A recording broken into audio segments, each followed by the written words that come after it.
제 이름은 박정화입니다. 올해 66세이고 은퇴한 지 이제 막 2년이 되어갑니다. 한 달에 약 250만 원 정도 국민연금을 받고 있으며 경상도의 작은 마을에서 살고 있습니다. 이 돈으로는 아껴 쓰면 그럭저럭 살아갈 수 있습니다. 필요한 건 충분히 충족되지만 한 푼 한 푼 신중히 있어야 하죠. 남편은 일찍 세상을 떠났고 아들 민재가 결혼한 후부터는 이 오래된 집에서 혼자 지내고 있습니다. 추억으로 집을 따뜻하게 채우며 말이죠. 이 나이가 되면 인생이란 게 결국 그런 거 아닌가요? 가족이 모여 웃음소리가 집안을 가득 채우는 것. 크리스마스가 다가오던 어느 날 민재가 올해는 자기네 집에서 함께 보내자고 전화했습니다. 그 순간 제 마음은 거울 한복판에서 누군가 따뜻한 코코아 한 잔을 건네준 것처럼 환하게 밝혀졌습니다. 그 온기가 뼛속까지 스며드는 기분이었죠.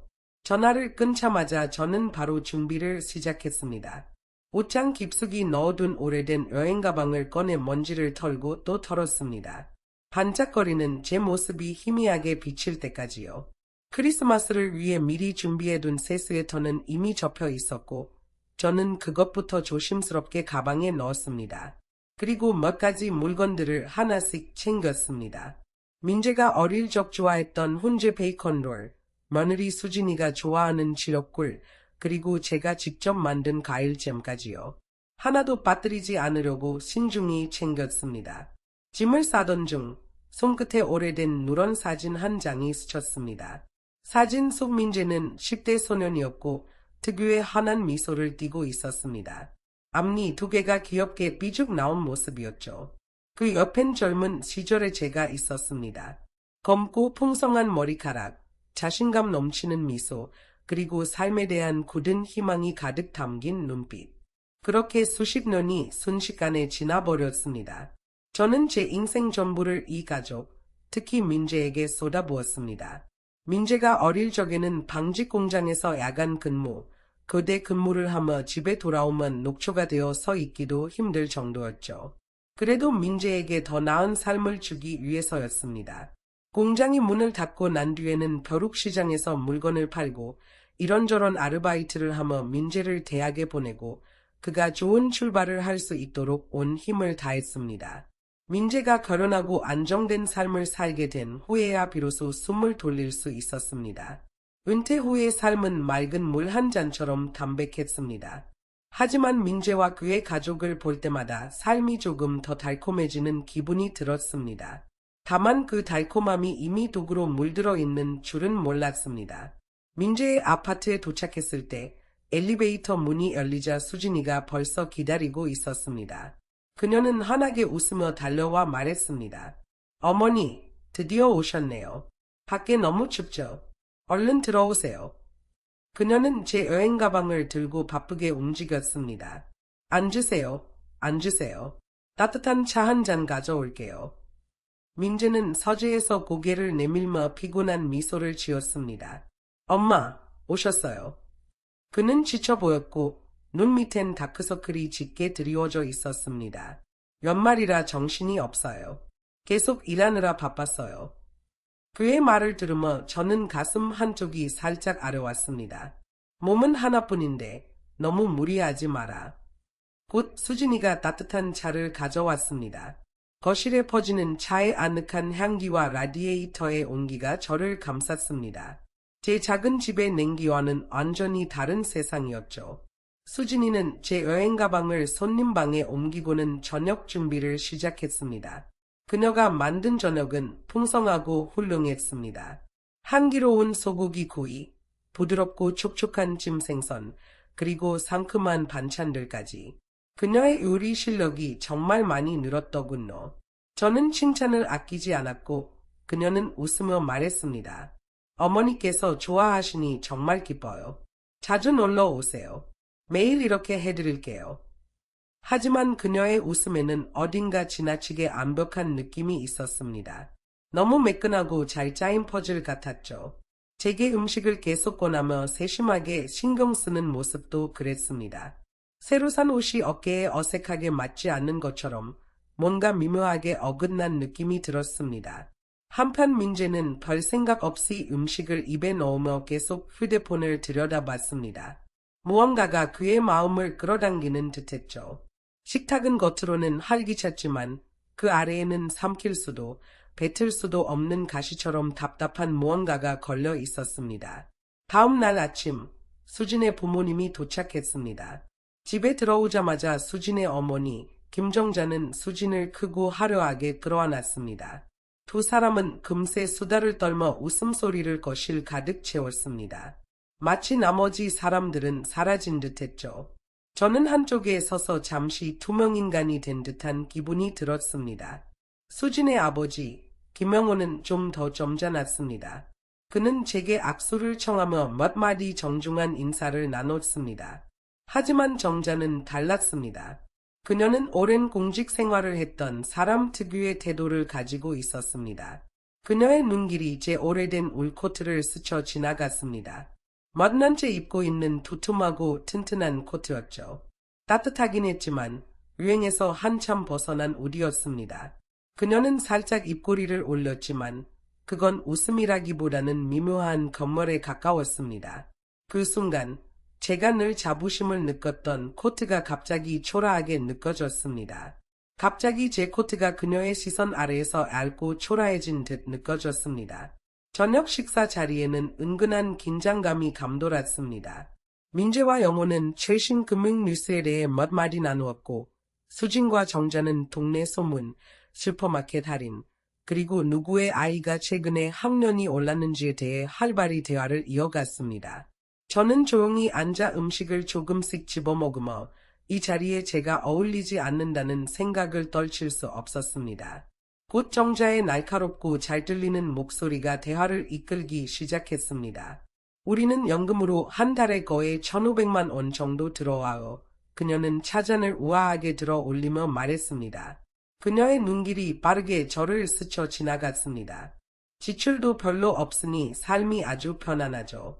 지난달에는 마이애미에 작은 콘도를 하나 샀어요. 겨울에는 따뜻하고 공기도 깨끗해서 딱이에요. 그러더니 그녀는 환한 미소를 지으며 수진을 바라봤습니다. 너희도 이제부터 계획을 세워야지. 집값이 계속 오르고 있으니까 아기들 생기기 전에 더 큰 집으로 옮기는 게 좋을 거야. 수진은 빠르게 고개를 끄덕이며 대답했습니다. 엄마, 우리도 지금 그거 준비하고 있어요. 그 순간 정자의 시선이 다시 저에게로 돌아왔습니다. 그녀의 목소리는 겉으로는 걱정스러운 듯했지만 그 안에는 미묘하게 날카로운 판단이 담겨 있었습니다. 정아씨, 건강은 괜찮으세요?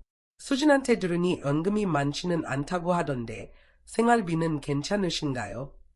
그녀의 목소리는 가벼웠지만 눈빛은 날카롭게 저를 꿰뚫는 듯했습니다. 저는 가슴이 조여오는 것을 느끼며 억지로 미소를 지었습니다. 한 달에 250만 원 정도 받습니다. 일상생활에는 충분히 쓰고 있어요. 건강도 큰 문제는 없어요. 나이 들어서 여기저기 쑤시긴 하지만요. 250만 원이라 정자는 단어를 길게 누리며 말했습니다. 그녀의 눈썹이 살짝 올라가더니 목소리에는 거의 들리지 않을 정도의 연민이 담겨 있었습니다. 저는 차잔을 들어 올려 그 뒤에 숨듯이 입을 가렸습니다. 그들의 말이 제 자존심을 건드렸고 속에서 불쑥 올라오는 자부심과 분노를 감추려 했습니다. 이 나이가 되고 나서야 비로소 깨달았습니다. 어떤 사람들에게는 은행 계좌에 찍힌 숫자가 곧 당신의 가치라는 사실으로. 그리고 제 숫자는 그들 세계에서 정중한 인사 한마디조차 받을 자격이 없다는 것도요.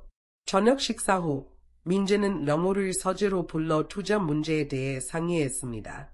수진과 정자는 거실 소파에 앉아 TV를 보며 속삭이듯 대화를 나누고 있었습니다. 저는 몸이 아니라 마음 깊은 곳에서 피로감이 몰려왔습니다. 그곳은 한 번 자리 잡으면 좀처럼 떠나지 않는 고통이 머무는 곳이었죠. 저는 좀 쉬어야겠어요 라고 말하며 손님방으로 물러났습니다. 손님방은 작지만 깔끔하고 밝았습니다. 협탁 위에는 작은 아이비 화분이 놓여 있었는데 초록빛 잎사귀가 무성하게 자라며 조용한 생명력을 뿜어내고 있었습니다. 하지만 제 마음속은 모든 것이 무겁고 정체된 느낌이었습니다. 저는 침대 끝에 앉아 창밖의 흐릿한 회색 하늘을 바라보며 멍하니 생각에 잠겼습니다. 겨울 어느 날 민재가 비싼 농구화를 갖고 싶어 했던 일이 떠올랐습니다. 그 신발을 사주려고 저는 창고에서 밤샘 근무를 일주일 동안 했습니다. 민재가 대학에 다닐 때는 제가 먹고 살기 위해 딱딱한 빵과 수돗물로 연명하면서도 힘들게 번 돈을 모아 보냈습니다. 민재가 결혼할 때는 제 모든 저축을 털고 심지어 친구들에게 돈을 빌려 그의 첫집 계약금을 도왔습니다. 제 인생에서 특별한 일을 한 적은 없지만 아들에게 조금이라도 더 나은 삶을 만들어주기 위해 노력했습니다. 저는 그것만으로 충분하다고 생각했지만 이제 와서 보니 그조차도 부족했던 것 같습니다. 손님방에서 한참이나 앉아있다가 결국 답답한 마음에 바람이라도 쐬고 싶어졌습니다. 조심스럽게 문을 열고 나가려던 순간 거실에서 낮게 들려오는 목소리가 귀에 들어왔습니다. 그것은 수진과 정자가 나누는 속삭임이었습니다. 집안의 고호 속에서 그 말들이 유난히 또렷하게 들렸습니다. 엄마, 그분이 250만 원으로 뭘 할 수 있겠어요? 지금은 움직이시니까 괜찮지만 나중에 아프시면 어떡해요? 제가 다 내려놓고 돌봐야 한다는 거예요. 수진의 목소리는 얇게 감춰진 짜증으로 가득 차 있었습니다. 그 말은 망치처럼 제 가슴을 내려쳤습니다. 제 발은 중간에 멈춰섰고 보이지 않는 힘에 의해 바닥에 못 박힌 듯 움직일 수 없었습니다. 그러게 내가 뭘 했니? 정자는 차갑고 날카로운 목소리로 대답했습니다. 그 연금으로는 자기 생활비도 간신히 충당할 텐데 병이라도 나면 너희한테 짐밖에 안 될 거야. 저는 숨을 죽이고 가만히 서 있었습니다. 차가운 땀이 손바닥을 적셨습니다. 조용히 물러나려고 했지만 그들의 말은 제 귀에 박혀 떨어지지 않았습니다. 애 계속 모시고 있어요. 수진의 낮고 쓴 목소리가 칼날처럼 제 가슴을 찔렀습니다. 250만 원으로는 제대로 된 간병인 비용도 안 돼요. 그러니까 정자는 무섭도록 차분한 목소리로 말했습니다. 그분이 아직 정신이 또렷하실 때 집 문제를 정리해야 해 내 이름으로 넘기게 만들어야 한다고. 집이요? 수진의 목소리는 망설임이 섞였지만 그 안에는 탐욕스러운 기운이 숨어 있었습니다. 그 집은 오래됐지만 위치는 좋잖아요. 8만 3억, 아니 4억은 받을 수 있을 거로. 그렇지. 정자는 냉정하고 계산적인 어조로 답했습니다. 내 손에 들어오지 않으면 나중에 정신이 흐려지셔서 다른 사람에게 넘겨버리면 어떡할래? 그 누구도 당신 자신 말고는 탓할 사람이 없지. 게다가 수지는 가볍게 덧붙였습니다. 요즘 기침도 자주 하시고 얼굴도 창백해 보이던데 얼마나 더 버틸 수 있을지 누가 알겠어요. 그 말은 날카롭고 무자비한 칼날처럼 제 가슴을 베어냈습니다. 제 혈관 속에 피가 얼어붙는 듯했고 팔다리는 차갑게 굳어버렸습니다. 숨조차 쉬기 힘들었습니다. 고통, 분노, 그리고 배신감이 한꺼번에 밀려와 저를 완전히 집어삼켰습니다. 저는 항상 수진이 비록 조금 이기적일지라도 적어도 저를 시어머니로서 존중한다고 생각했습니다. 하지만 그녀의 눈에 저는 그저 가치 없는 짐, 나이 들어가며 관리해야 할 부담일 뿐이었습니다. 어쩌면 감당하기 어려워지면 버려질지도 모르는 존재였죠. 그동안의 미소들, 따뜻한 환영, 정성껏 준비한 음식들, 이 모든 것이 연극이었다는 사실을 이제야 알게 되었습니다. 그리고 저는 마지막 장면이 시작되기 전에 대본을 읽어버린 셈이었죠. 입술을 깍 깨물었습니다. 너무 세게 깨문 나머지 피맛이 입안에 번졌습니다. 눈가에 뜨거운 눈물이 고였지만 억지로 삼켰습니다. 여기서 무너질 수는 없었습니다. 그들에게 제가 부서지는 모습을 보여줄 수는 없었습니다. 저는 마치 전쟁터에서 패배한 병사가 후퇴하듯 손님방으로 돌아갔습니다. 가슴은 찢어진 듯 아팠지만 그 깊은 곳에서는 쓰라린 깨달음이 자리 잡았습니다. 이곳에 더는 머물 수 없다는 확신이 생겼습니다. 따뜻한 차와 아늑한 방이 있는 이 집은 이제 황금빛 감옥이 되어버렸습니다. 망설임 없이 여행 가방을 열고 제 물건들을 하나씩 집어넣기 시작했습니다. 제 움직임은 차갑고 기계적이었습니다. 마치 제 마지막 자존심의 조각들을 묻어버리는 것 같았습니다. 크리스마스를 위해 새로 산 울코트, 며칠 동안 정성껏 준비한 훈제 베이컨 롤, 그리고 조심스럽게 포장했던 수제잼까지 이제 이 모든 것이 저의 어리석은 희망을 비웃는 농담처럼 느껴졌습니다. 협탁 위에서 펜을 더듬어 찾은 뒤 떨리는 손으로 짧은 메모를 적었습니다. 옆집 헬렌에게 급한 일이 생겨서 도와주러 갔어요. 걱정 마세요.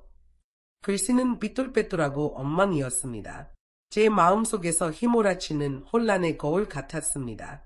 깊게 숨을 들이쉬고 여행 가방을 움켜쥔 채 조용히 문을 열었습니다. 거실에서는 여전히 TV 소리가 울려 퍼지고 있었고 수진과 정자는 대화에 몰두하며 낮게 웃고 있었습니다. 고개를 숙인 채로 저는 현관으로 걸어가 신발을 신고 소리 없이 문을 열었습니다. 30초도 지나지 않아 저는 집 밖으로 나왔습니다. 겨울바람이 제 얼굴을 때렸습니다. 차갑고 매서웠지만 이미 제 안에 자리 잡은 냉기를 이길 수는 없었습니다. 뒤를 돌아보지 않았습니다. 여행 가방 손잡이를 꽉 잡고 한 걸음씩 어둠 속으로 걸어갔습니다. 제가 작은 집에 도착했을 때는 이미 하늘이 완전히 어두워져 있었습니다. 불을 켜지도 않았습니다. 그저 손으로 더듬어 소파를 찾아 몸을 던졌습니다. 몸은 무겁고 축 늘어져 있었습니다. 여행 가방은 문 옆 벽에 기대어 마치 아무도 원하지 않는 길 잃은 개처럼 버려져 있었습니다. 집 안은 기이할 정도로 고요했습니다. 가끔씩 창문을 스쳐 지나가는 자동차 헤드라이트가 방 안에 희미한 그림자를 들이우는 것만이 유일한 움직임이었습니다. 어둠 속에서 제 심장이 뛰는 소리가 들렸고 마침내 저녁 내내 참아왔던 울음이 터져 나왔습니다. 뜨거운 눈물이 차가운 손을 타고 흘렀습니다. 평생 처음으로 저는 완전히 홀로 남겨진 듯한, 완전히 버려진 듯한 기분이 들었습니다. 제가 의지할 수 있다고 믿었던 가족, 제 삶을 바쳐 쌓아올린 유대감, 그것들은 모두 돈과 편리함이라는 악한 기반 위에 세워져 있었습니다. 그들의 눈에 저는 그저 한 달에 250만 원의 연금을 받는 노인일 뿐이었습니다. 가능한 한 빨리, 그리고 깨끗하게 처리해야 할 미래의 짐이었죠. 얼마나 울었는지 모릅니다. 눈물이 마르고 제 마음이 차갑게 식을 때까지 울었습니다. 하지만 그대로 주저앉아 받아들일 수는 없었습니다. 그럴 수는 없었습니다. 제 인생에서 처음으로 저는 저 자신을 위해 살아야 한다는 생각이 들었습니다. 천천히 고개를 들어 창밖으로 끝없이 펼쳐진 밤을 바라보았습니다. 어쩌면 그들의 대화를 엿들은 것은 우연이 아니었을지도 모릅니다. 어쩌면 그것은 우주가 제게 보내는 마지막 경고였는지도 모릅니다. 이제는 제 삶을 다시 평가하고 제 미래를 되찾아야 할 때였습니다. 소파 옆 램프를 더듬어 스위치를 켰습니다. 빛은 강하지 않았지만 어둠을 밀어내며 방을 밝혔습니다. 그리고 제 깊은 내면 어딘가에서 작은, 그러나 고집스러운 불씨가 다시 살아났습니다. 다음 날 아침 전화가 울렸습니다. 화면에 뜬 이름은 민재였습니다. 익숙하면서도 무겁게 느껴지는 이름이었습니다. 잠시 망설이다가 전화를 받았습니다. 엄마, 애 갑자기 가셨어요. 민재의 목소리는 걱정과 혼란으로 가득 차 있었습니다. 수진이 말로는 헬렌 아줌마한테 무슨 급한 일이 생겼다고 쪽지를 남기셨다던데요. 저는 목소리를 가다듬으며 대답했습니다. 응, 헬렌 남편이 갑자기 심장마비가 와서 나를 부르더라고. 너무 당황해서 나한테 도움을 요청했어. 그것은 거짓말이었고 그 거짓말은 제 가슴 속에 무거운 돌처럼 자리 잡았습니다. 아, 지금은 괜찮으세요? 민재가 물었습니다. 응, 이제 괜찮아. 병원에 데려갔으니까 저는 거짓말을 이어갔습니다. 입안에 쓴맛이 올라왔습니다. 좋아, 좋아. 엄마, 제발 몸 조심하세요. 무슨 일 생기면 꼭 우리한테 말해야 해요. 민재는 잠시 말을 멈추더니 덧붙였습니다. 며칠 내로 엄마 뵈러 갈게요. 그럴 필요 없어. 저는 서둘러 말했습니다. 목소리는 가볍지만 단호했습니다. 너는 내일에 집중해. 나는 여기서 잘 지내고 있으니까. 전화를 끊고 나니 길고 깊은 한숨이 나왔지만 이상하게도 공기는 더 무겁게 느껴졌습니다. 얼마 지나지 않아 수진에게서 전화가 왔습니다. 어머니, 애 말씀도 없이 그냥 가셨어요. 저희 정말 걱정했잖아요. 그녀는 걱정이 묻어나는 달콤한 목소리로 말했습니다. 모든 것이 완벽히 계산된, 완벽히 다듬어진 어조였지만 그 안에 섞인 미세한 안도의 기운을 저는 느낄 수 있었습니다. 마치 귀찮은 짐을 막 벗어버린 사람처럼요. 집에 급한 일이 생겼어요. 이제는 다 해결됐어요. 저는 차분히 대답했습니다. 아, 그래도 어머니, 꼭 몸 조심하셔야 해요. 무슨 일 있으면 꼭 말씀하시고 혼자서 다 감당하려고 하지 마세요. 그녀는 가장된 걱정의 말들을 쏟아냈습니다. 그 말들은 마치 정교하게 짜인 거미줄처럼 저를 둘러쌌습니다. 저는 몇 마디 예의상 대답을 하고 전화를 끊었습니다.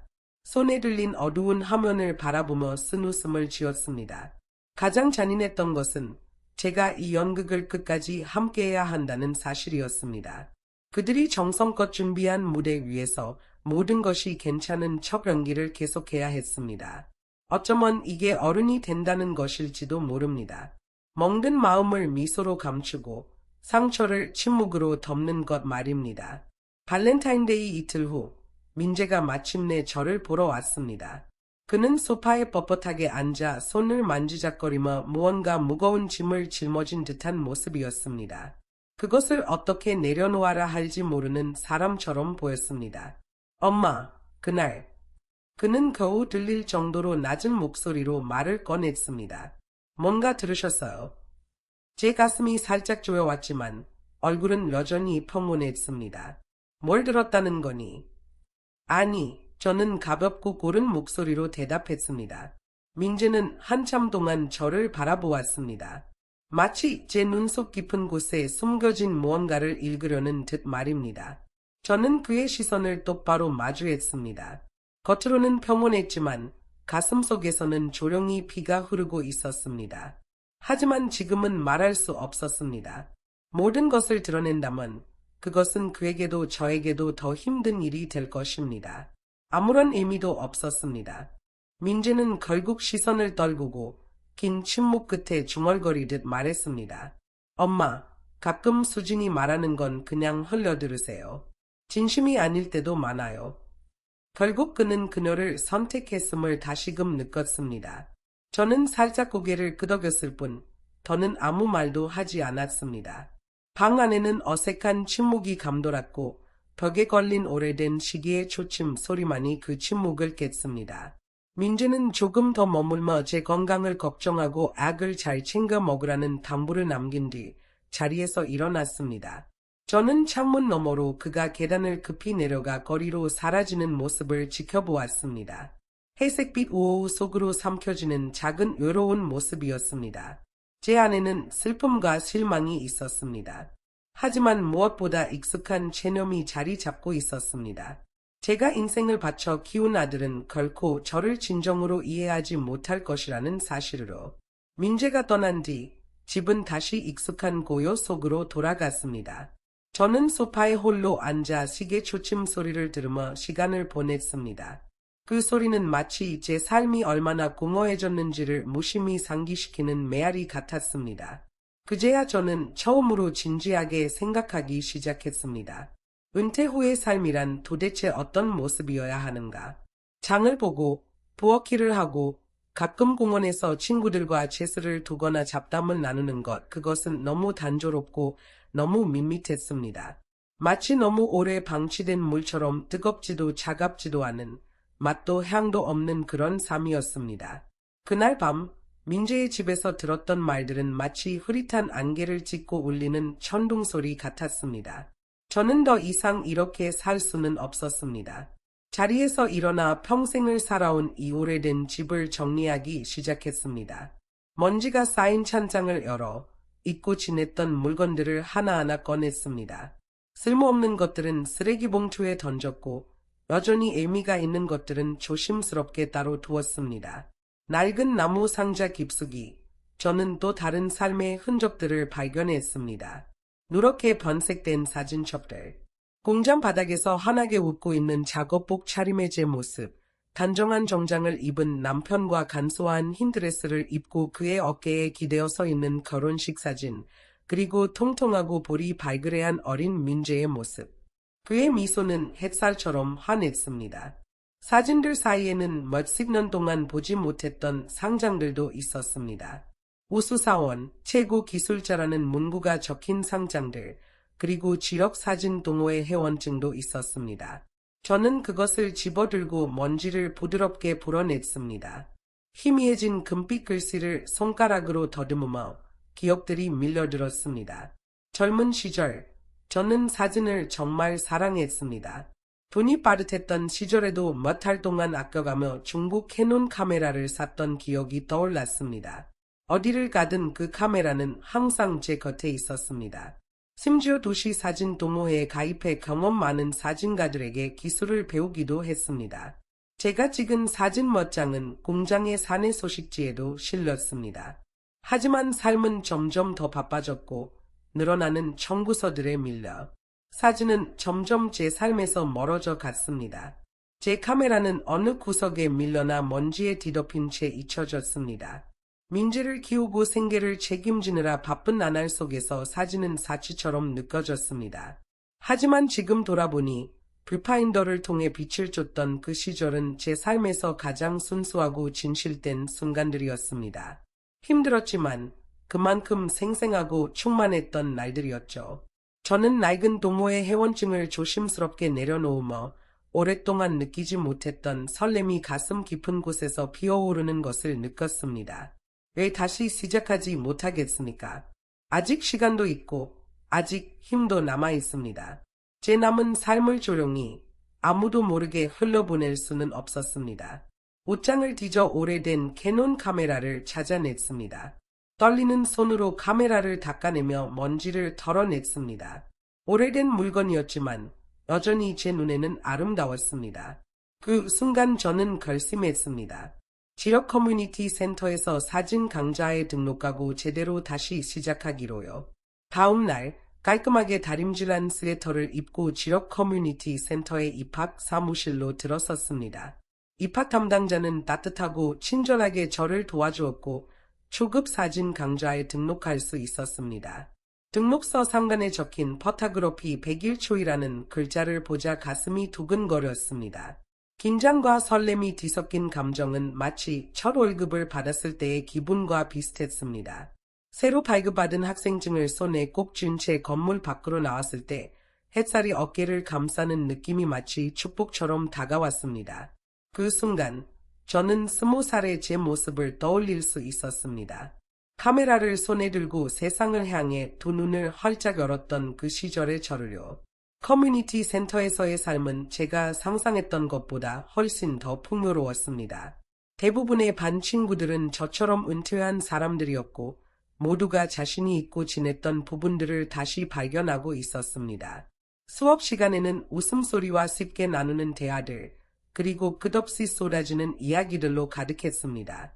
우리 강사인 피터슨 선생님은 은퇴한 뉴스 사진작가로 날카로운 재치와 끝없는 이야기들을 가진 분이었습니다. 매 수업마다 유머와 지혜가 넘쳤고 그의 작은 에피소드 하나하나가 우리를 웃음바다로 만들었습니다. 저는 배움에 몰두했고 곧 뜻이 맞는 사람들을 만나 작은 사진 동아리를 만들었습니다. 동아리 멤버들은 모두 개성이 뚜렷했습니다.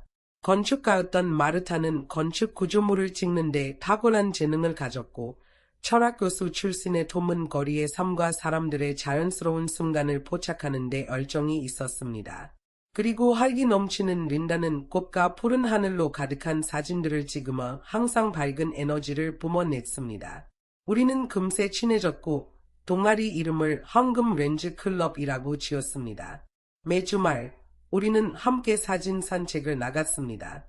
제 오래된 캐논 카메라는 다른 사람들의 최신 장비에 비하면 투박했지만 흑백 사진에서 나오는 깊이와 감성은 그 어떤 신기술도 흉내낼 수 없는 것이었습니다. 피터슨 선생님의 권유로 저는 몇 달 동안 연금을 아껴 디지털 DSLR 카메라를 구입했습니다. 그리고 사진 보정 기술을 배우기 시작하며 빛 조정, 크로핑, 색감 조정의 세계로 빠져들었습니다. 갑자기 제 하루하루가 목적과 기쁨으로 가득 찼습니다. 조명을 연구하고 사진 구도를 잡고 카메라 설정을 조정하고 사진의 생동감을 조절하는 일들은 마치 제가 다시 강하고 활기찬 시절로 돌아간 것 같은 느낌을 주었습니다. 예전에는 시간이 마치 수도꼭지에서 한 방울씩 떨어지는 것처럼 느리게 흘렀지만 이제는 하루가 24시간이 아니라 30시간이었으면 좋겠다는 생각이 들 정도였습니다. 얼마 지나지 않아 커뮤니티 센터에서 우리의 최고의 삶이라는 제목의 사진 전시회가 열렸습니다. 우리 황금 렌즈클럽은 몇 장의 작품을 출품했고 놀랍게도 제 사진 중 하나인 벌프 메인 스트리트의 석양 벌프 2등을 차지했습니다. 그 사진은 황금빛 석양 아래 고요한 작은 마을의 거리를 담고 있었습니다. 한 노인이 집 앞 현관에 앉아 담뱃대를 물고 세상과 완벽히 조화를 이루고 있는 모습이 담겨 있었습니다. 그 노인은 바로 헬렌의 남편 월터였고 그들의 집 앞에서 찍은 사진이었습니다. 전시회 이후 지력신문에서 저를 인터뷰하고 기사를 실어주었습니다. 제 사진과 함께 실린 제목은 퇴직자가 렌즈를 통해 얼정을 되찾다였습니다. 신문을 손에 들고 제 이름과 사진이 인쇄된 것을 보았을 때 말로 표현할 수 없는 깊은 자부심이 마음속에서 차올랐습니다. 알고 보니 노년을 살아가는 방법은 무수히 많았습니다. 마치 사진처럼 시점을 바꾸면 풍경 전체가 달라지는 법이죠. 저는 더 이상 누군가의 짐도 뒷전으로 밀려난 존재도 아니었습니다. 저는 제 삶의 주인공이었습니다. 얼마 지나지 않아 민재가 그 신문 기사를 손에 들고 저를 찾아왔습니다. 그는 신문을 꼭 쥔 채 놀라움과 믿기지 않는 듯한 표정 그리고 약간의 자부심이 섞인 얼굴로 말했습니다. 엄마, 정말 대단하세요. 이런 걸 숨기고 계셨다니. 상까지 받으시고. 제이슨은 반쯤 농담하는 듯 웃으며 말했지만 그의 눈 속에는 진심 어린 감탄이 담겨 있었습니다. 아, 별거 아니야. 저는 겸손한 척하며 대답했지만 속으로는 심장이 마구 뛰고 있었습니다. 제이슨은 잠시 저를 유심히 바라보더니 말했습니다. 엄마, 뭔가 달라 보여요.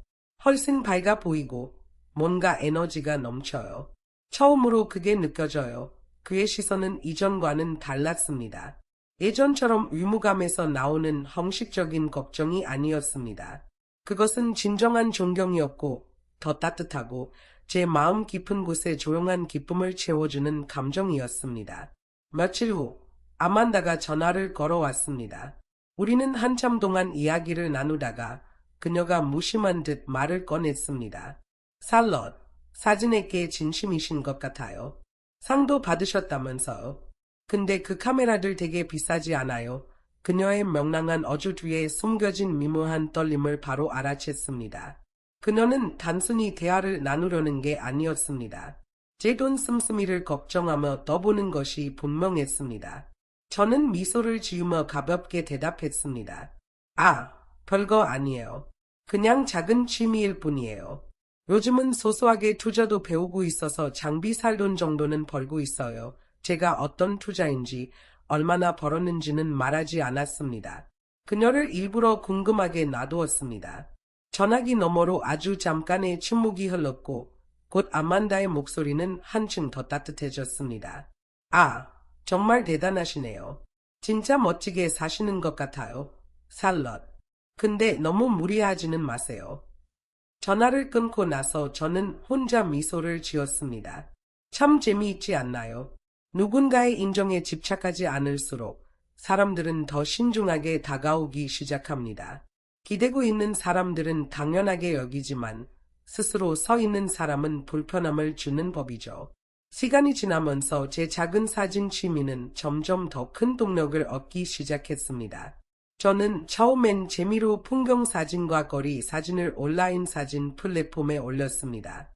그런데 어느 순간부터 메시지가 오기 시작했습니다.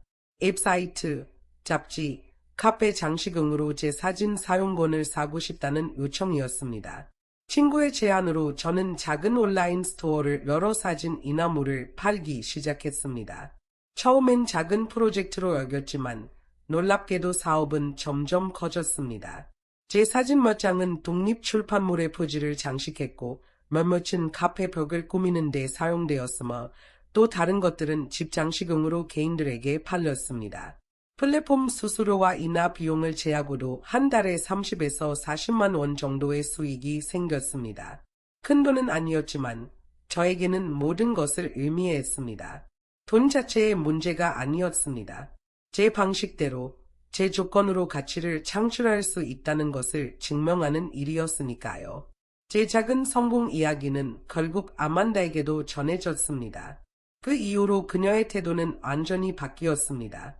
갑자기 아만다는 며칠에 한 번씩 전화를 걸어왔습니다. 살롯, 이번 주말에 시간 되세요? 제가 소고기 스튜를 만들었거든요. 같이 드셔야죠.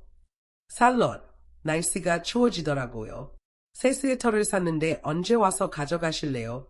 그녀의 얼정은 거의 숨막힐 정도였고 저는 그 이유를 정확히 알고 있었습니다. 저는 대부분의 초대를 정중히 거절했습니다. 아만다, 정말 고마워요. 하지만 이번 주말엔 사진 동아리 친구들과 나가기로 했어요. 스웨터는 정말 필요 없어요. 어머님께 드리면 좋을 것 같아요. 그래도 저를 생각해줘서 고마워요. 그리고 저는 요즘 준비 중인 사진 전시회와 황금 렌즈 친구들과의 긴 여행 계획, 그리고 얼마나 바쁘고 흥미진진한 나날을 보내고 있는지 이야기했습니다. 저는 그녀에게 앙심을 품고 있는 것이 아니었습니다. 단지 허울 좋은 관계로 돌아갈 생각이 없었을 뿐입니다. 사람들을 있는 그대로 보게 되면 놓아주는 것도 쉬워집니다.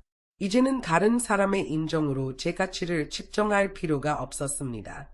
세상은 부를 숫자로 정의하려 하지만 저는 훨씬 더 소중한 것을 배웠습니다. 진정한 부는 자유입니다. 특히 죄책감, 의무감, 그리고 타인의 기대에서 벗어나 사는 자유 말입니다. 제 사진 여정은 점점 더 큰 동력을 얻고 있었습니다. 어느 전시회에서 지역에서 꽤 유명한 사진작가가 제 작품을 보게 되었고 그는 제 사진 별표 메인 스트리트의 석양 별표를 보며 감탄을 멈추지 않았습니다. 그는 그 사진이 드문 감정적 진솔함을 담고 있다며 따뜻하고 진실하며 인간적인 온기가 가득하다고 칭찬했습니다.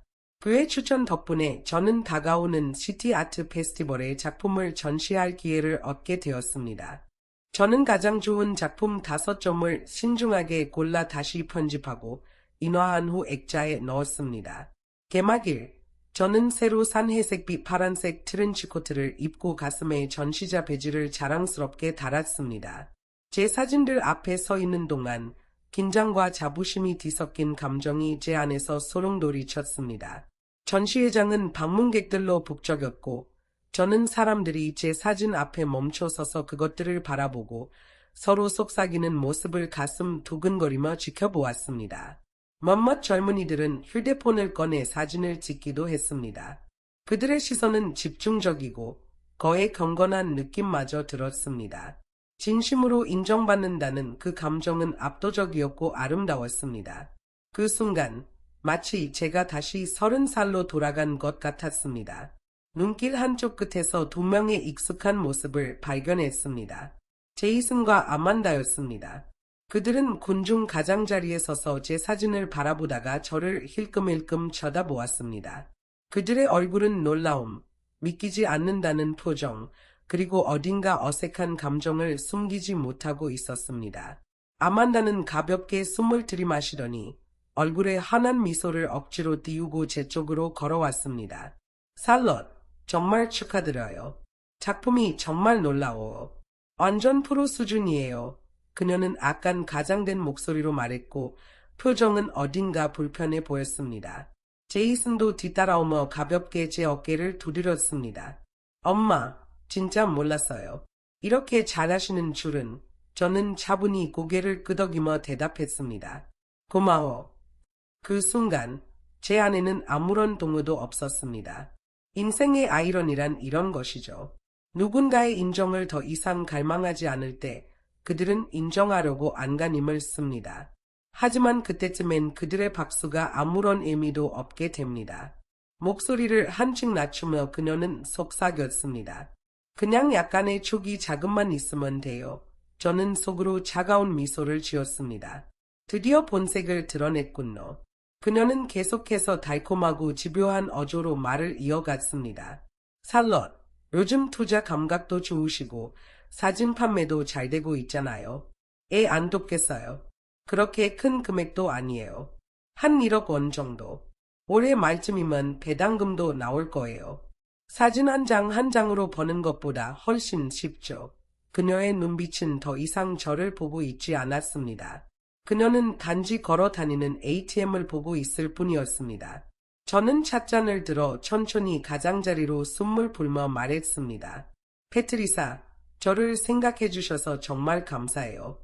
하지만 도와드릴 수 없을 것 같아요. 그녀의 미소가 굳어졌습니다. 왜요? 그녀는 억지로 가벼운 어조를 유지하려 애쓰며 물었습니다. 솔직히 말씀드리자면 저는 찻잔을 조심스럽게 내려놓으며 대답했습니다. 제 표정은 그녀의 가식적인 태도만큼이나 진지했습니다. 최근에 친구 몇 명과 함께 사진 스튜디오를 열었거든요. 그래서 지금은 저축한 돈을 거의 다 썼어요. 지금은 한 푼도 여유가 없네요. 사진 스튜디오. 페트리사는 놀란 듯 눈을 깜빡였습니다. 전혀 예상하지 못한 반응이었습니다. 맞아요. 저는 밝은 미소를 지으며 대답했습니다. 이제 막 시작했는데 정말 정신없이 바쁘네요. 그녀의 표정이 살짝 어두워졌지만 억지 미소를 지으며 대화를 마무리했습니다. 사람들은 자신이 필요로 하는 것을 가진 사람을 만나면 본성을 드러냅니다. 당신이 힘들 때는 당신을 지나쳐 보지만 당신이 빛날 때는 당신 머리에 안관을 씌우려고 안간힘을 씁니다. 이런 값싼 애정은 이제 웃으며 정중히 거절하는 법을 배웠습니다. 그런데 제 작은 스튜디오는 이제 막 시작했지만 이미 첫 번째 큰 계약을 따냈습니다. 한 여행사가 우리의 사진 스타일에 반해 새로운 알래스카 오로라 투어 홍보 캠페인 촬영을 의뢰한 것입니다. 계약서에 서명하고 선불금이 계좌에 입금되었을 때 사무실은 마치 크리스마스 아침처럼 떠들썩했습니다. 이것은 단순한 일이 아니었습니다. 제가 수십 년 동안 마음속 깊이 간직했던 꿈이 마침내 실현된 순간이었습니다. 저는 마치 학교 소풍을 준비하는 아이처럼 흥분하며 준비에 몰두했습니다. 날씨를 조사하고 장비를 업그레이드하며 렌즈를 청소하는 등 모든 준비 과정이 아름다운 소동처럼 느껴졌습니다. 제이슨이 제가 한 달 동안 알래스카에 간다는 소식을 듣자마자 전화를 걸어왔습니다. 엄마, 알래스카를 한 달이나 간다고요? 엄마 나예요. 거기 엄청 춥잖아요. 진짜 괜찮겠어요?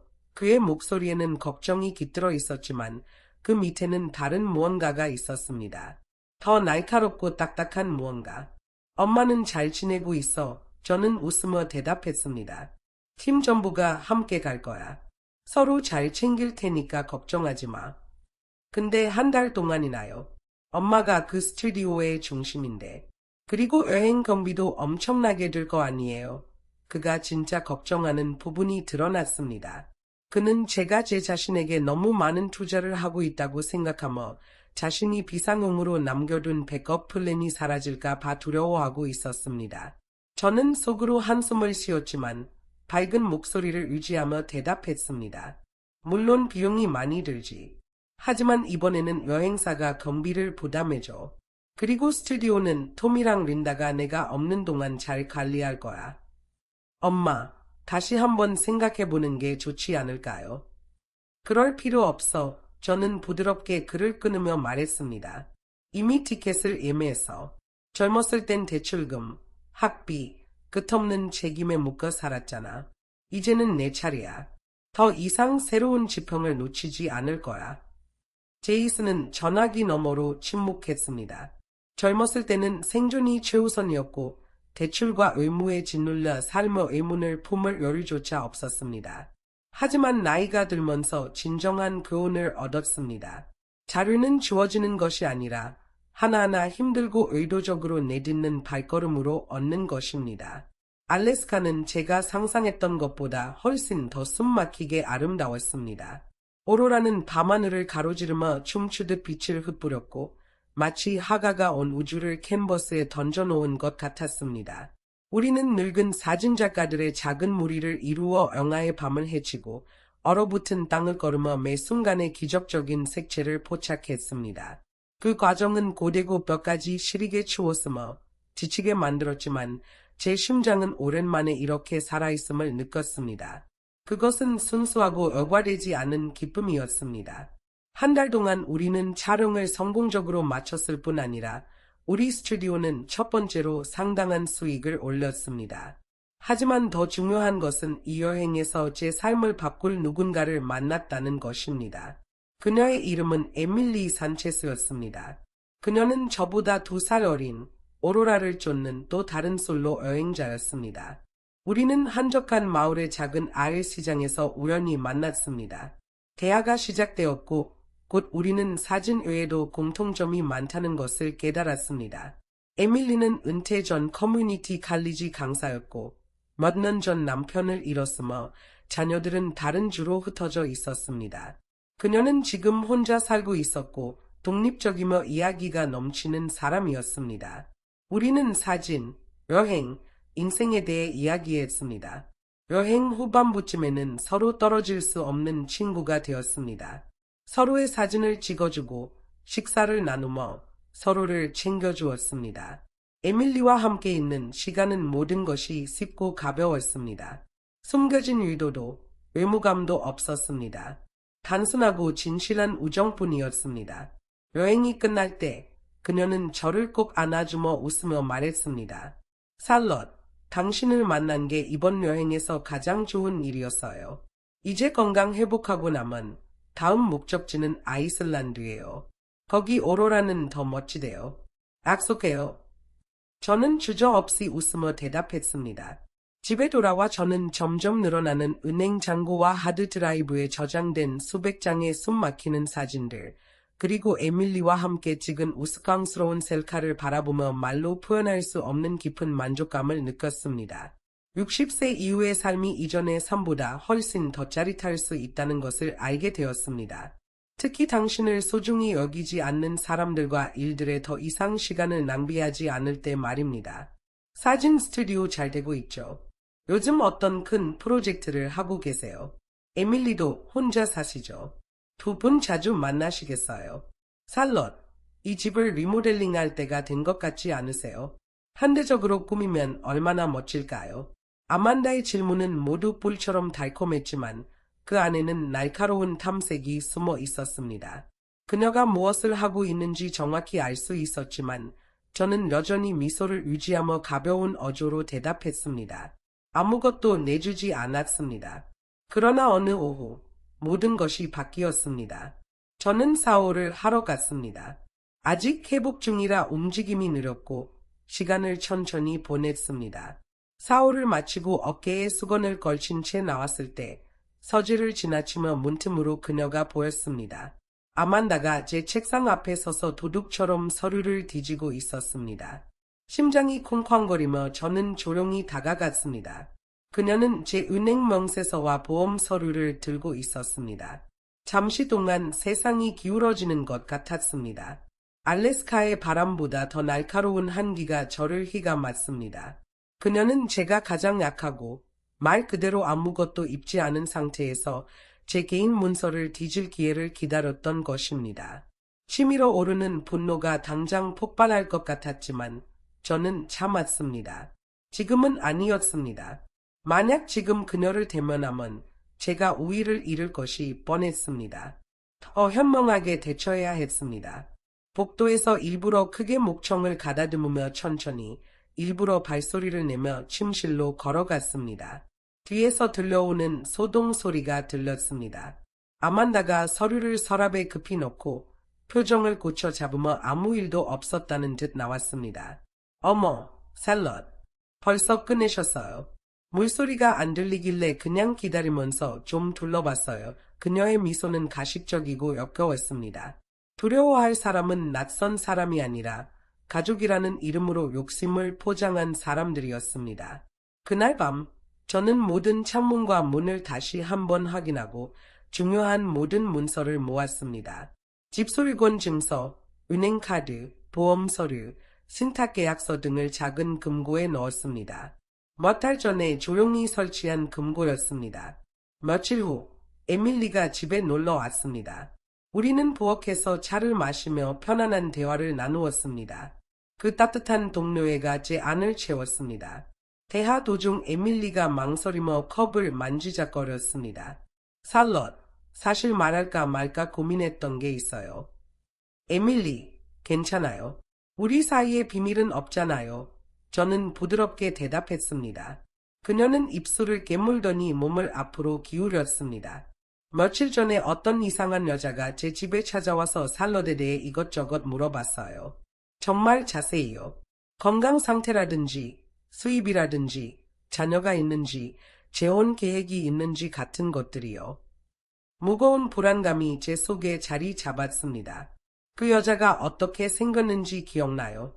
저는 조용히 물었습니다. 에밀리가 그녀를 묘사하자 제 마음이 철렁 내려앉았습니다.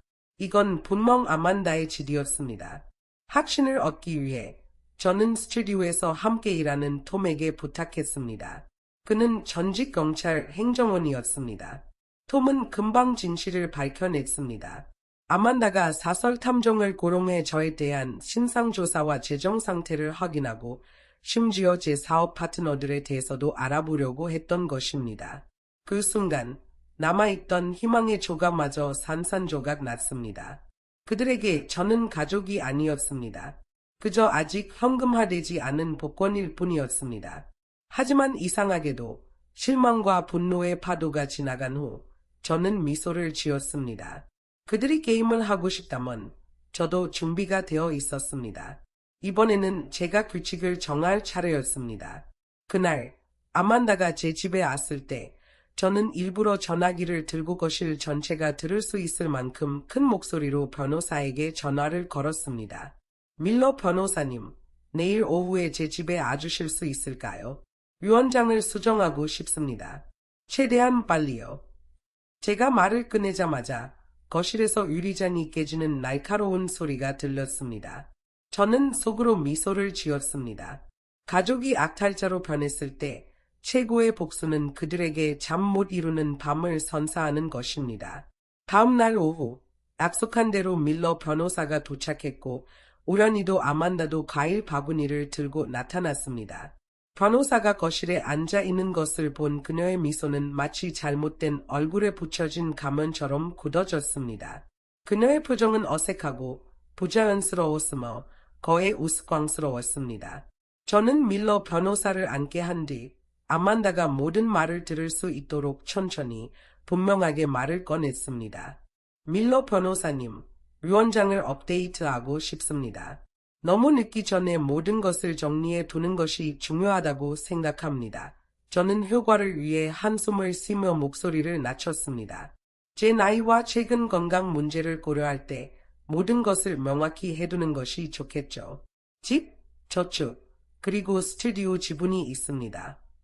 아만다는 소파 끝에 앉아 가장되게 사과를 깎고 있었지만 그녀의 귀는 매 눈처럼 모든 말을 듣고 있었습니다. 신중히 생각해 본 결과 저는 말을 이어가며 미소를 지었습니다. 제 재산의 절반을 로스앤젤레스 사진작가 협회에 기부할 계획입니다. 저처럼 늦은 나이에 아름다움과 열정을 쫓는 노년 사진작가들을 지원하기 위한 기금을 설립하려고요. 아만다의 손에서 사과가 미끄러져 바닥에 떨어졌습니다.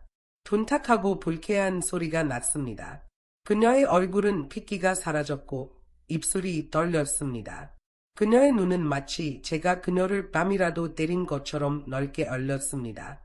살럿, 당신이, 그녀는 더듬거리며 말을 잇지 못했습니다. 저는 그녀를 완전히 무시하고 밀러 변호사와 기부 세부 사항을 논의했습니다. 마치 아만다가 그 자리에 없는 것처럼 말입니다. 밀러 변호사가 떠난 후에도 아만다는 소파 구석에 얼어붙은 듯 앉아 있었습니다. 평소의 명랑한 모습은 사라지고 껍데기만 남은 모습이었습니다. 마침내 그녀는 힘겹게 말을 꺼냈습니다. 살럿, 진심이에요. 제이슨은 당신의 아들이잖아요. 저는 그녀를 차분하고 단호하게 바라보며 대답했습니다. 오랫동안 고민한 결과예요. 돈은 그냥 돈일 뿐이에요. 그것이 진정으로 나를 아끼지 않는 사람들 사이에서 협상카드로 전락하느니 더 의미 있는 곳에 쓰이는 게 낫다고 생각해요. 아만다의 얼굴은 일그러졌습니다. 가식적인 미소는 사라지고 씁쓸하고 날것의 감정이 드러났습니다. 하지만 그녀는 감히 반박하지 못했습니다. 숨막히는 침묵을 가르며 저는 말을 이어갔습니다. 저는 이미 제 위원장을 공식적으로 갱신하고 공증을 받았습니다. 모든 시선이 제게 고정되었습니다. 제가 세상을 떠난 후 제 집은 지역 사회노인주택 프로그램에 기부되어 도움이 필요한 노인들에게 쉼터를 제공할 것입니다. 제 저축은 제 자신을 위해, 제 건강을 위해, 여행을 위해, 그리고 남은 삶을 자유롭고 존엄하게 살기 위해 사용할 것입니다. 그리고 사진 스튜디오의 수익과 자산은 로스앤젤레스 사진작가 협회를 통해 실버 드림 펀드를 설립하는 데 사용될 것입니다. 이 펀드는 저처럼 조용히 사라지기를 거부하는 노년 창작자들을 지원하게 될 것입니다. 방 안은 숨이 막힐 듯 고요했습니다. 아만다의 얼굴은 병적으로 창백해졌고 페트리사는 고개를 숙인 채 침묵 속에서 부끄러움에 몸을 떨고 있었습니다. 제이슨은 무언가 말하고 싶어 입술을 움직였지만 결국 눈을 감으며 모든 무게를 받아들이는 모습이었습니다. 그러다 갑자기 침묵이 깨졌습니다. 로버트가 테이블을 세게 내리치며 분노에 찬 목소리로 외쳤습니다. 너희들 정말 너무했다. 너희는 선을 넘었어. 스스로를 망신시켰어. 그는 저를 향해 몸을 돌리고 목소리가 떨리는 채로 깊이 고개를 숙였습니다. 살롯, 정말 죄송합니다. 제가 더 잘했어야 했어요. 이걸 막았어야 했는데. 제발 용서해 주세요. 제이슨은 마침내 무너졌습니다. 그는 제 손을 붙잡고 울음을 터뜨리며 말했습니다. 엄마, 정말 미안해요. 제발 한 번만 더 기회를 주세요. 아만다는 고개를 숙인 채 얼어붙어 있었습니다. 후회의 조각처럼 생기 없는 모습으로 앉아 있었습니다. 저는 그들을 바라보며 가만히 서 있었습니다. 승리감도 복수심도 없었습니다. 그저 뼛속 깊이 피로감이 밀려왔습니다. 세상에서 가장 깨지기 쉬운 것은 유리가 아니라 탐욕의 무게 아래 짓눌린 가족의 사랑이었습니다. 저는 제이슨을 향해 몸을 돌렸습니다. 제 목소리는 부드러웠지만 단호했습니다. 제이슨, 울지마. 그는 눈물에 젖은 얼굴로 저를 올려다보았습니다. 모자와 어머니라는 혈연은 깨질 수 없는 것이었지만 저는 조용히 말했습니다. 하지만 오늘부터 우리는 각자의 삶을 살 겁니다. 나는 더 이상 내 사랑이나 존경을 필요로 하지 않아. 그리고 나 역시 무조건적인 희생을 하지 않을 거야. 우리는 가족이지만 동시에 각자의 삶을 살아가는 개별적인 존재야. 저는 테이블 위를 천천히 둘러보며 각자의 얼굴을 스쳤습니다. 그리고 마지막엔 부드럽고 고요한 미소를 지었습니다. 사실 이미 다음 달 계획을 세웠어요. 북쪽으로 떠나 오로라를 쫓으러 가기로 했습니다. 북극의 빛과 눈을 담아올 거예요. 제 새 삶은, 저는 간단히 말했습니다. 지금 막 시작된 거예요. 아무도 말하지 않았습니다. 아무도 감히 말을 꺼내지 못했습니다. 저녁 식사는 어색한 침묵 속에서 끝났습니다. 제이슨은 저를 집까지 데려다 주겠다고 고집했습니다. 돌아오는 길 내내 그는 핸들을 꽉 잡고 몇 번이고 입을 열었다 닫았습니다. 하지만 끝내 아무 말도 하지 못했습니다. 집 앞에 도착했을 때 저는 문 손잡이를 잡았습니다. 차에서 내리려던 순간 제이슨이 제 팔을 붙잡았습니다. 엄마, 그의 목소리가 떨렸습니다. 그러더니 갑자기 차 문을 열고 얼어붙은 차도 위에 무릎을 꿇었습니다. 엄마, 제발 부탁이에요. 한 번만 더 기회를 주세요. 그가 거기 무릎을 꿇고 어깨를 들썩이며 울고 있는 모습을 보니 제 마음 깊은 곳에서 무언가가 비틀렸습니다. 결국 이 아이는 제가 두 손으로 키운 아들이었습니다. 저는 천천히 그에게 다가갔습니다. 가슴이 아팠지만 그의 어깨에 손을 얹으며 조용히 말했습니다. 제이슨, 그의 떨리는 어깨 위에 제 손을 올리며 저는 부드럽게 말했습니다. 모든 사람은 실수를 해 중요한 건 후회의 순간에 하는 사과가 아니라 그 후에 평생 책임을 지는 거야. 저는 그의 어깨를 가볍게 두드렸습니다. 제 목소리는 차분했지만 흔들림 없었습니다. 나는 용서한다고도 용서하지 않는다고도 말하지 않을 거야. 어떤 균열은 아무리 고쳐도 원래대로 돌아가지 않아. 용서란 있는 것이 아니야. 그리고 가족의 사랑이란 끝없는 희생을 요구해서는 안 돼. 1년 후 에밀리와 사진 동호회 두 친구와 함께 미국의 절반을 가로지르는 로드트립을 떠났습니다. 우리는 산타페의 고요한 거리에서 원주민 문화를 사진에 담았고 로키산맥의 웅장한 봉우리를 숨죽이며 바라보았습니다. 뉴올리언스의 마디그라에서 터져나오는 불꽃놀이와 날것의 인간미를 카메라에 담았습니다. 제 사진 기술은 눈에 띄게 발전했습니다. 이제 제 렌즈는 단순히 풍경만 담지 않았습니다. 그것은 사람들의 마음, 이야기, 바람에 날리는 평범한 얼굴들의 삶을 포착했습니다. 우리의 작은 사진 스튜디오는 다큐멘터리 프로젝트와 지역 전시회를 맡으며 꽃을 피웠습니다. 은퇴 후의 제 삶은 이전의 어느 장보다도 생생하고 자유로우며 충만했습니다. 가끔 제이슨은 제가 여행 중인 도시에 나라와 며칠 동안 저와 시간을 보냈습니다. 우리 사이에는 더 많은 거리가 생겼지만 그 거리 안에는 조용하고 진정한 존중이 자리 잡았습니다. 그는 더 이상 돈에 대해 묻지도 유산을 암시하지도 않았습니다. 그저 제 여행 이야기를 듣고 제가 가져온 사진을 보고 제 이야기에 미소 지을 뿐이었습니다. 아만다는 그날 저녁 이후로 제 앞에 다시 나타나지 않았습니다. 그녀와 제이슨의 결혼 생활이 그 후로 크게 균열이 생겼다는 소문이 들려왔습니다. 끝없는 다툼과 이혼 이야기가 오갔지만 그것은 이제 그들의 여정일 뿐 제 것이 아니었습니다. 저는 이미 오래전에 그것을 놓아버렸습니다. 어느 날 에밀리는 제 이야기를 짧게 글로 써서 유명한 잡지에 제출했습니다. 제목은 보이지 않던 엄마에서 무한한 하늘로였습니다. 놀랍게도 그 글은 큰 반향을 일으켰습니다. 수백 통의 편지와 메시지가 쏟아졌고 사람들은 자신들의 투쟁과 잃어버린 세월 그리고 조심스러운 재출발을 공유했습니다. 언론은 노년의 독립에 대해 주목하기 시작했고 사회가 어떻게 노인들에게 진정한 존중과 자유를 제공할 수 있을지 묻기 시작했습니다. 그리고 저는 은퇴 후 조용히 제 삶을 살고 싶었던 한 여성이 이상한 운명의 장난으로 작은 빛나는 상징이 되었습니다. 때로는 은발의 방랑자들에게서 편지가 옵니다. 그들은 어떻게 삶을 처음부터 다시 시작할 수 있는지, 잊힌 세월 후에 자신을 다시 사랑하는 방법을 묻습니다. 저는 제 경험의 깊은 곳에서 최선을 다해 답합니다.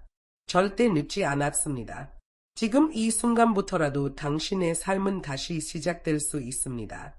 당신이 그것을 원하기만 한다면요. 지금 햇빛이 제 창문을 가로질러 쏟아지고 있습니다. 따뜻한 차 한 잔이 제 손 가까이에 놓여 있습니다.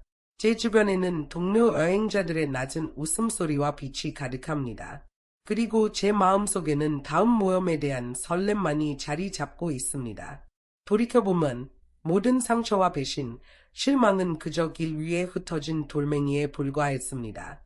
그것들은 저를 멈추게 하지 않았고 오히려 제 발밑에 길을 만들어 주었습니다. 인생의 마지막 여정은 기다리는 것이 아니라 만개하는 것입니다. 제 가치는 결코 수표에 지키지 않았습니다.